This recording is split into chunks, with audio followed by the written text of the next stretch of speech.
प्रभु भला है और उसकी करुणा सदा सदा की है। और वचन कहता है आज का दिन यहोवा ने बनाया है और हम इसमें आनंदित और मगन हो। हालेलुया। मैं फिर एक बार इस YouTube के चैनल पर आप सबों का स्वागत करता हूं।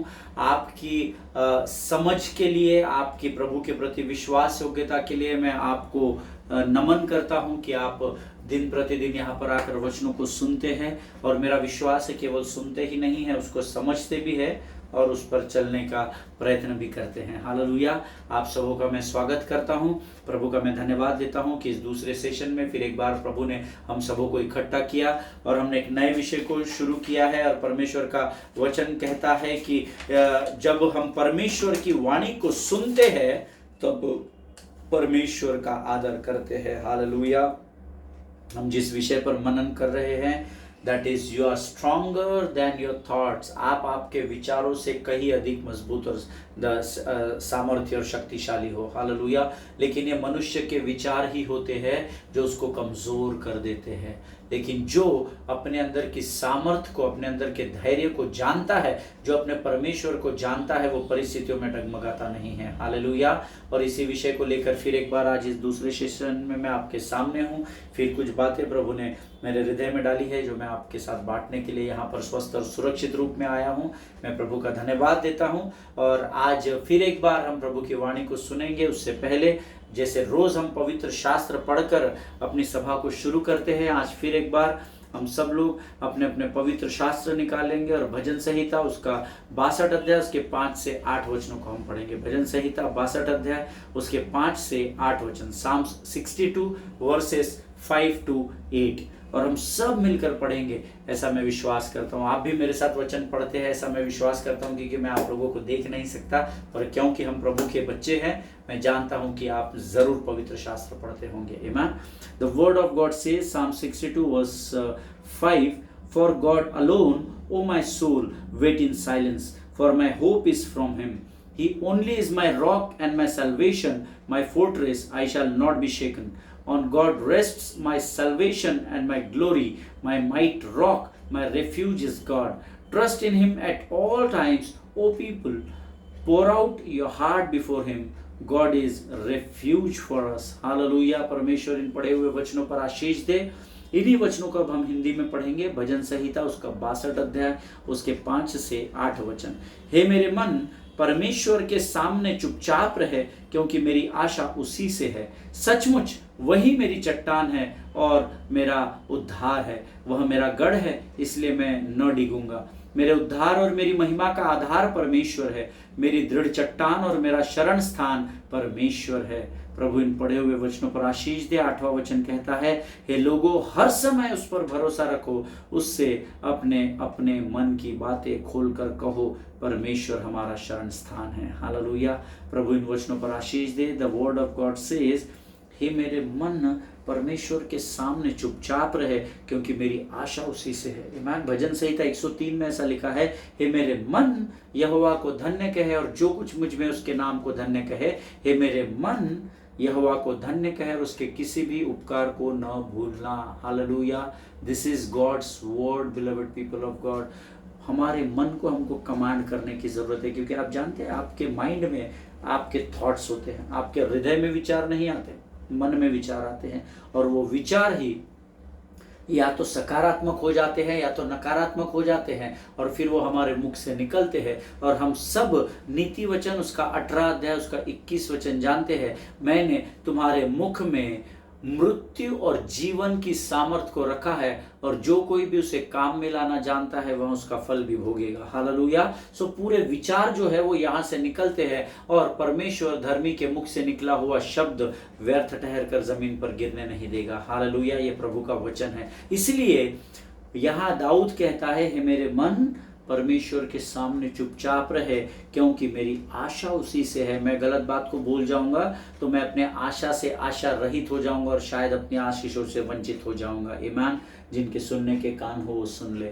आगे वचन कहता है, सचमुच वह मेरी चट्टान और मेरा उद्धार है, वह मेरा गढ़ है, इसलिए मैं न डिगूंगा। देखिए, जिनको ये बात पता है कि परमेश्वर उसकी चट्टान है, उसका शरण स्थान है, उसका गढ़ है, वो डगमगाएगा नहीं, है ना, वो स्थिर खड़ा रहेगा। परिस्थिति, आंधी तूफान कितना भी मजबूती से क्यों ना आपके सामने आ जाए, लेकिन विश्वास विश्वास की ढाल को लेकर जो स्थिर रहते हैं, परमेश्वर उनकी सहायता और मदद करता है। हालेलुया। आगे वचन कहता है, मेरा उद्धार और मेरी महिमा का आधार परमेश्वर है, मेरी दृढ़ चट्टान भी वही है और मेरा शरण स्थान भी परमेश्वर ही है। हालेलुया। जीवन में किसी भी परिस्थिति में आप क्यों ना हो, परंतु जब आप परमेश्वर को अपना शरण स्थान मानते हैं तो वो केवल नाम के लिए नहीं, परंतु आपके मानने के अनुसार, विश्वास करने के अनुसार वो सही में विकट परिस्थिति में आपका शरण स्थान बन जाता है। हालेलुया। आमीन। प्रियो, 8वां वचन कहता है, हे लोगो trust in him at all times. आमीन। इसको आप अंडरलाइन कर लीजिए। हे लोगो, हर समय उस पर भरोसा रखो, उससे अपने मन की बातें खोल कर कहो, क्योंकि परमेश्वर हमारा शरण स्थान है। आज जब मैं इस वचन को पढ़ रहा था, प्रभु ने मुझे यहाँ पर रोक दिया। 2 चीजें उसने मुझे सिखाई। केवल बुरे समय में मुझ पर भरोसा नहीं रखना, परंतु अच्छा हो, बुरा हो, सुख हो, दुख हो, हर परिस्थिति में, इसलिए लिखा हुआ है हर समय यहोवा पर भरोसा रखो। हालेलुया। प्रत्येक पल में, प्रत्येक क्षण में मुझे और आपको यहोवा पर भरोसा रखना है। और जब मैंने इस वचन को पढ़ा, अपने अपने मन की बातें खोल कर परमेश्वर से कहो, आई केम ऑन माई नीज, मैं अपने घुटनों पर आया और आज मैंने प्रभु से बहुत सारी बातें की, क्योंकि प्रभु ने मुझे आज वचन में बोला कि अपने मन की बातें तुम मुझसे खोल कर कहे। हालेलुया। और मैं आपको सच में बताऊं, इस समय जब मैं आपके सामने हूं, मेरा हृदय और मेरा मन एकदम शांत है, एकदम हल्का हो गया है, क्योंकि मैंने आज बहुत देर तक अपने मन की, हृदय की सारी बातों को परमेश्वर के सामने रखा। ऐसा नहीं है कि परमेश्वर उन बातों को जानता नहीं है, क्योंकि वो महान परमेश्वर है जिसका वचन कहता है कि इससे पहले कि धर्मी विचार को सोचे और उसके मुख से शब्द निकले, परमेश्वर जानता है कि हम क्या सोचने वाले हैं और हम क्या बोलने वाले हैं। वो इतना महान परमेश्वर है। आमीन। But because his word says, अपने मन की बातों को खोलकर तू मेरे सामने रख, क्योंकि मैं तेरा शरण स्थान हूं, मैं तेरा परमेश्वर ठहरा हूं, तो मैंने अपनी सारी बातें प्रभु को बता दी। और सच में मुझे इस समय मैं ऐसा महसूस कर रहा हूं कि स्वर्ग की शांति और स्वर्ग का आनंद मानो मेरे चारों ओर मुझे घेरे हुए हैं। हालेलुया। प्रियो, परमेश्वर का एक एक वचन ताया हुआ है। हम सब इनको पढ़ते हैं, जानते हैं, मानते हैं, लेकिन हम कई बार भूल जाते हैं और फिर जब हमारी परिस्थितियां विकट हो जाती है तो हम पवित्र शास्त्र खोजते रहते हैं कि मैं कौन सा वचन पढ़ूं, क्या करूं। लेकिन जो लगातार प्रभु की संगति में बना रहेगा, परमेश्वर आपके अंदर डिपॉजिट किए गए उन सारे वचनों को समय से बाहर निकाल लेगा। हालेलुया। आमीन। परमेश्वर इन वचनों को पढ़े जाने में आपको सहायता करे। जो मैंने आपको बातें इस वचन से बताई है, उसे समझने में प्रभु आपकी सहायता करे। आमीन। आइए इस समय हम अपनी आंखों को बंद करेंगे और प्रभु से वाणी को प्राप्त करें। उससे पहले हम अपने आप को प्रभु को समर्पित करेंगे। आइए इस समय हम अपनी आंखों को बंद करके प्रार्थना करेंगे। खुदावंद प्रभु यीशु नासरी के नाम से सुंदर और पवित्र समय के लिए फिर एक बार तुझे धन्यवाद देते हैं राजा। प्रभु जी, अब तक हमको संभाल कर रखा और आगे भी रखेगा ऐसा विश्वास करते हैं। आज जो वचन, जो ताज़ा भोजन तू हमारे लिए लेकर आया प्रभु जी, उसे हम डाइजेस्ट कर सके, ऐसी सामर्थ और ऐसे सिस्टम से भरकर हमको तैयार कर राजा। प्रभु हमारी स्मरण शक्ति को भी मजबूत करना पिता, ताकि हम तेरी वाणी को केवल सुनने वाले नहीं, परंतु उसको अपने अंदर लेकर सही समय पर तेरी महिमा को अपने द्वारा प्रकट होता हुआ देखने वाली जाति हो सके राजा। प्रभु शैतान की हर एक युक्त योजनाओं को हम अपने जीवन से यीशु के नाम से दूर करते हैं राजा। अपने आप को यीशु मसीह के लहू में पूर्ण रीति से डुबो देते हैं और इस प्रार्थना को तूने स्वीकार किया, ऐसा विश्वास करते हुए इस विनती को धन्यवाद के साथ यीशु नासरी के नाम से मांगते हैं। सुन और बड़ी दया से ग्रहण कर। आमीन। आमीन। हालेलुया। फिर एक बार प्रियो, हमने इसके पहले के सेशन में, जो पहला सेशन हमने किया, उसमें एक वचन पढ़ा था और उसी वचन के साथ हम आज के अध्ययन को शुरू करेंगे। I want you to open your Bible and let us go through the word of God. 1 Corinthians chapter 10 and verse 13।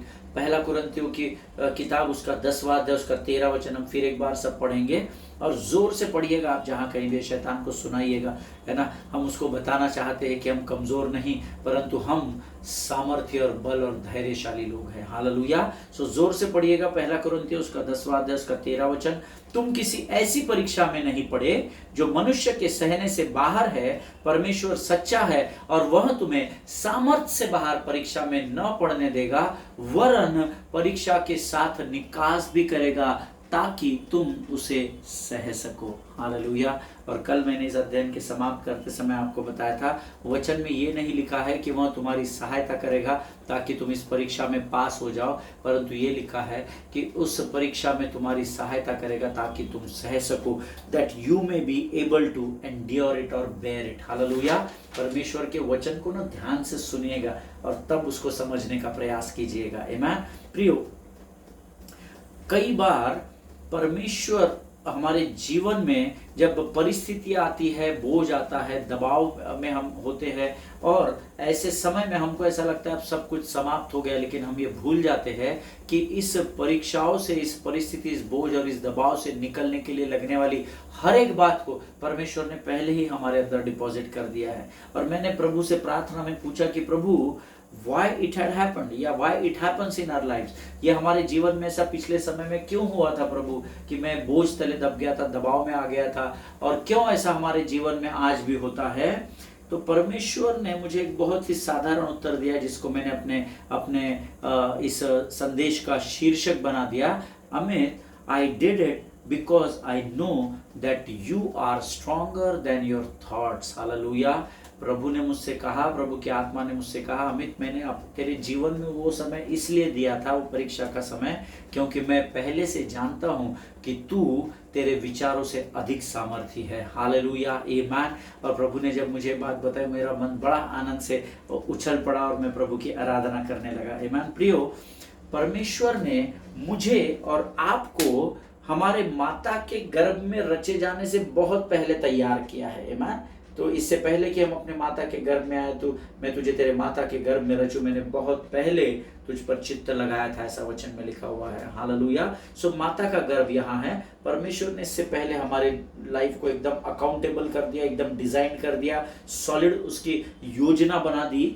और जिस दबाव का या परेशानियों का आज हम सामना करते हैं या बीते दिनों में हम सामना कर चुके हैं, इससे पहले कि वो परिस्थिति या बोझ हमें दबाए, उस परिस्थिति, उस बोझ या उस दबाव का सामना करने के लिए लगने वाले हर एक अस्त्र और शस्त्र को, अर्थात परमेश्वर की सामर्थ को, परमेश्वर के बल को, उसकी समझ को, उसकी बुद्धि को, उसकी ज्ञान को, उसके महत्वाकांक्षा, डिटर्मिनेशन को, वो सारी चीजें परमेश्वर ने वो परिस्थिति आने के पहले ही हमारे जीवन में डिपॉजिट कर दी थी। हालेलुया। इस बात को हमेशा स्मरण रखिएगा, परमेश्वर किसी मनुष्य का कर्जदार नहीं है। अगर उसने आपको और मुझे अगर इस पृथ्वी पर भेजा है तो विश्वास करें, परमेश्वर ने हमें इक्विप्ड करके भेजा है, पूरे संसाधनों के साथ, पूरे अस्त्र और शस्त्र के साथ, ताकि हम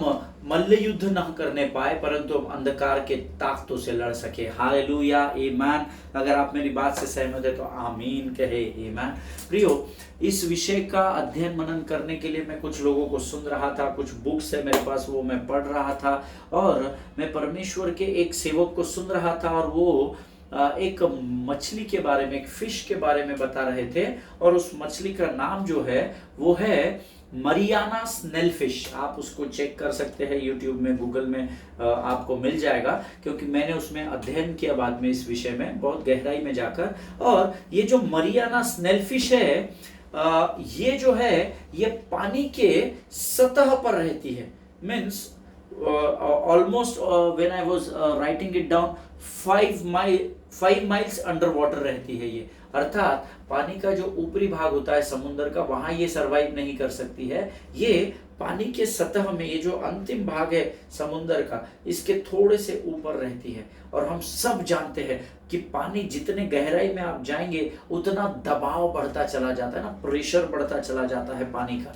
अगर आपको प्रैक्टिकल इसका देखना है तो आप एक बकेट में पानी लीजिएगा और उसमें चम्मच को पानी से थोड़ा सा नीचे दबाइएगा तो वो थोड़ा सा ऊपर आएगा, लेकिन उस चम्मच को आप जितना, उस स्पून को आप जितना अंदर तक दबाएंगे ना, उतना जोर से वो उछलेगा। उसका कारण ये है कि पानी की जो सतह होती है ना, वहां दबाव बहुत अधिक होता है। और ये जो मरियाना स्नेलफिश है, इसको परमेश्वर ने इस प्रकार से डिजाइन किया है कि ये ऊपर सरवाइव नहीं कर पाएगी, ये ऊपर मर जाएगी। ये पानी के उस दबाव के क्षेत्र में रहती है। ज्यादा बड़ी मछली नहीं है, है ना, छोटी मछली है, मरियाना स्नेलफिश ऐसा इसका नाम है। और यहाँ पर ये जो पानी का सतह होता है ना, यहाँ 1000 गुना से भी अधिक दबाव होता है। 1000 गुना अधिक दबाव होता है कंपैरेटिवली सरफेस के, ऊपरी सतह से 1000 गुना अधिक नीचे में दबाव होता है पानी के। और इस मछली के बारे में जब मैं अध्ययन करने लगा तो इसकी हड्डियों को परमेश्वर ने अद्भुत रीति से बनाया है। इसकी हड्डियां जो है वो बहुत ही फ्लेक्सिबल है,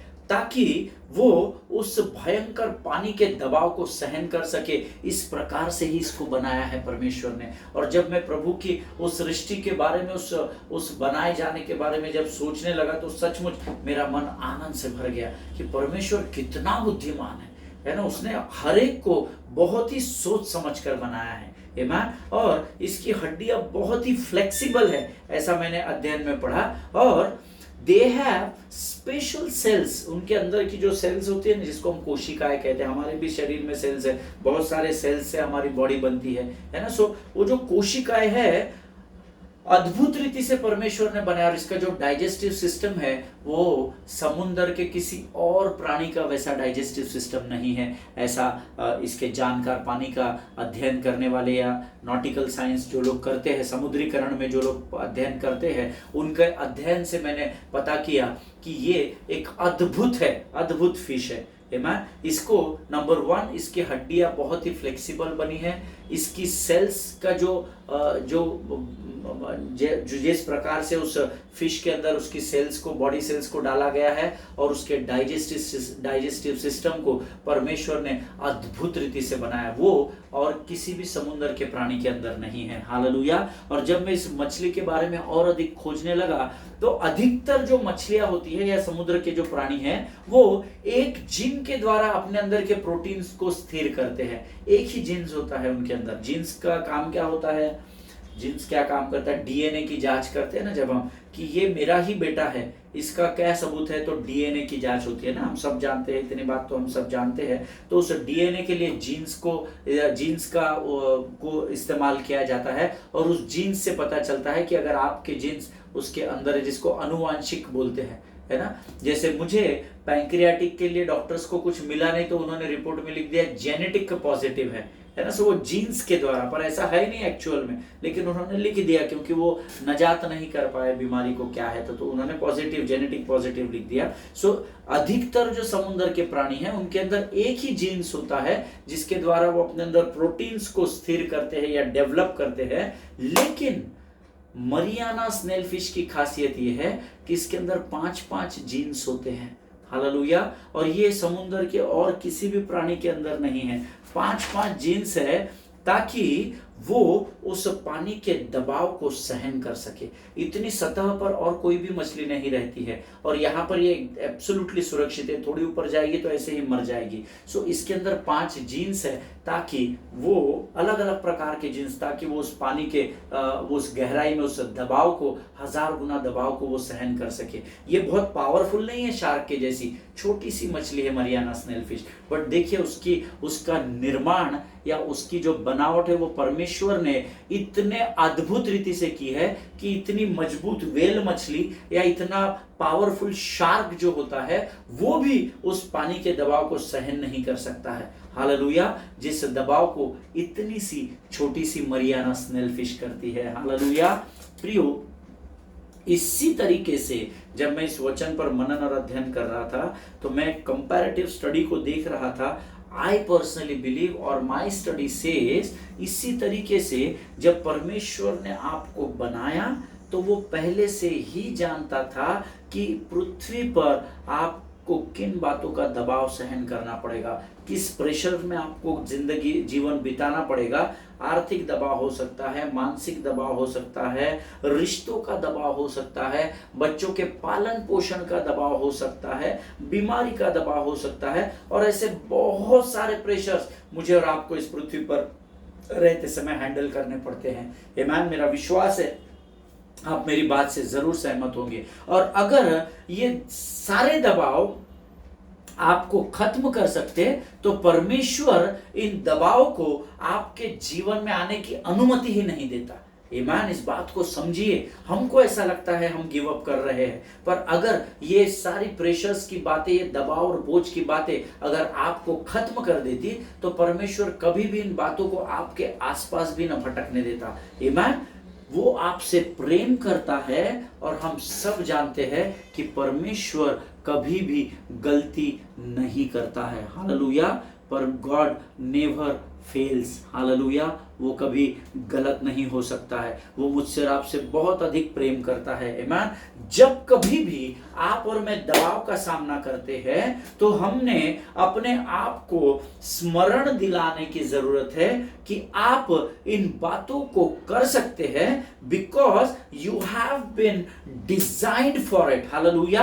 आपको परमेश्वर ने उस तरीके से ही बनाया है कि आप उस बोझ का सामना कर सके। आमीन। अगर वो बोझ आपको दबा सकता तो विश्वास करें परमेश्वर उस बोझ को आपके जीवन में कभी भी आने की अनुमति नहीं देता। हालेलुया। लेकिन इन दबावों से उभरने के लिए परमेश्वर की वाचा में मुझे और आपको बने रहना पड़ता है। हालेलुया। इस बात को हमेशा ध्यान में रखिएगा। अगर आप उस प्रेशर से, उस दबाव से नजात पाना चाहते हैं या उसे सहन करना चाहते हैं, परमेश्वर आपको सामर्थ देगा, आपको बल भी देगा, लेकिन उसके लिए आपको परमेश्वर के साथ वाचा में बंधे रहना पड़ेगा। हालेलुया। आप कुछ भी करेंगे और फिर बोलेंगे कि नहीं ये मुझसे बात सहन नहीं हो रही, ऐसा नहीं होगा। आमीन। इसीलिए आज हमने वचन पढ़ा, अपने मन की बातों को खोल कर यहोवा को बताओ, क्या जाने यहोवा आज की रात आपके लिए मार्ग को तैयार कर दे। आमीन। जिनके सुनने के कान हो वो सुन ले कि प्रभु क्या कहना चाहता है। आपको प्रभु की वाचा में बने रहना पड़ेगा। अगर आप ये सोचते रहेंगे कि मैं इस दबाव को सहन नहीं कर सकता, मैं बीमारी को सहन नहीं कर सकता, मैं बच्चों का पालन पोषण नहीं कर सकता, इत्यादि बातों को अगर आप सोचते रहेंगे तो ये बातें आपको कमजोर करेगी और एक दिन आप हार जाएंगे, समाप्त हो जाएंगे। आमीन। इस बात को याद रखिएगा प्रियो। all these things will defeat you if you think negatively। अगर आप नकारात्मक सोच को लेकर चलते रहेंगे तो ये सारी बातें जो है वो आपको कमजोर कर देगी और फिर आपका आगे बढ़ना मुश्किल हो जाएगा। आमीन। वचन कहता है गिनती की किताब उसके 13 वचन के अनुसार, 13 अध्याय के अनुसार, हम सब उसको निकालेंगे क्योंकि आगे हमको ये वचन पढ़ना है। The book of Numbers chapter 13, गिनती की किताब उसका 13वां अध्याय, हम सब जानते हैं कि मूसा ने 12 भेदियों को भेजा ताकि वे कनान देश में जाकर शत्रु के भेद को लेकर आए। हम सब इस बात को जानते हैं, तो हम वो बातों को पढ़ेंगे नहीं, लेकिन हम सब इस बात को जानते हैं कि मूसा ने सब लोगों को भेजा, 12 लोगों को दो लोगों की टुकड़ी करके भेजा, और इसलिए भेजा कि वो कनान देश में जाकर के शत्रु के भेद को प्राप्त करके लेकर आ सके, ताकि वापस मूसा उस देश में जाने के लिए अपनी रणनीति को, अपने प्लान्स को, अपनी योजनाओं को तैयार कर सके। आमीन। और जब मैं इसको पढ़ रहा था तब गिनती की किताब उसका 13 अध्याय उसके 31 वचन हम सब निकालेंगे। The book of Numbers chapter 13 and verse 31, 13 अध्याय 31 वचन। इसमें लिखा हुआ है, परंतु जो पुरुष उनके संग गए थे उन्होंने कहा, उन लोगों पर चढ़ने की शक्ति हम में नहीं, क्योंकि वे हमसे बलवान हैं। हालेलुया। हम उन कनानियों को नहीं हरा सकते मूसा, क्योंकि बाप रे बाप हम सब देख कर आए हैं, उधर ऐसा है, इतनी मात्रा में उनके पास सैनिक है, ये है, तोप होगा, दारू गोला होगा, AK-47 होगा, AK-56 होगा, पता नहीं इन 10 लोगों ने आकर क्या मूसा को बताया होगा। लेकिन ये वो 10 लोग थे जो यहोशू और कालेब के साथ भेदिए बनकर गए थे। ये भी 2 लोग गए थे, वो भी 2-2 की टुकड़ी में 6 टुकड़ियां गई थी। लेकिन अगर आप उसके पहले का वचन पढ़ेंगे, गिनती की पुस्तक उसका 13 अध्याय उसका 30 वचन पढ़ेंगे, the book of Numbers chapter 13 and verse 30, इसका दूसरा भाग कहता है, क्योंकि कालेब कहता है, क्योंकि निसंदेह हम में ऐसा करने की शक्ति है। Hallelujah. For we are well able to overcome it. Amen. वो मूसा को अपने रबी को कहता है Caleb, yes Moses, we are well able to overcome it. अब देखिए, ये जो टुकड़ियों में लोग गए थे, 10 लोगों की रिपोर्ट एक समान है और 2 लोगों की रिपोर्ट एक समान है। ये एक ही देश में भेद लेने गए हैं, एक ही बात को इन्होंने देखा है, लेकिन हमने वहां जाकर उस दबाव की परिस्थिति में हमने अपने विचारों को कैसा रखा, इसके ऊपर दोनों के उत्तर अलग अलग है। हालेलुया। आप जब वहां पर भेद लेने गए तो आप इस अध्याय को जरूर पढ़िएगा। अगर मैंने पढ़ना चाहिए, मैं पढ़ चुका हूं, आपको पढ़ने की सलाह दे सकता हूं, आज्ञा नहीं दे सकता, परंतु जरूर आप इस अध्ययन के समाप्त होने के बाद गिनती की किताब उसका 13वां अध्याय जरूर पढ़िएगा, तो आपके बहुत सारे माइंडसेट जो है वो क्लियर हो जाएंगे।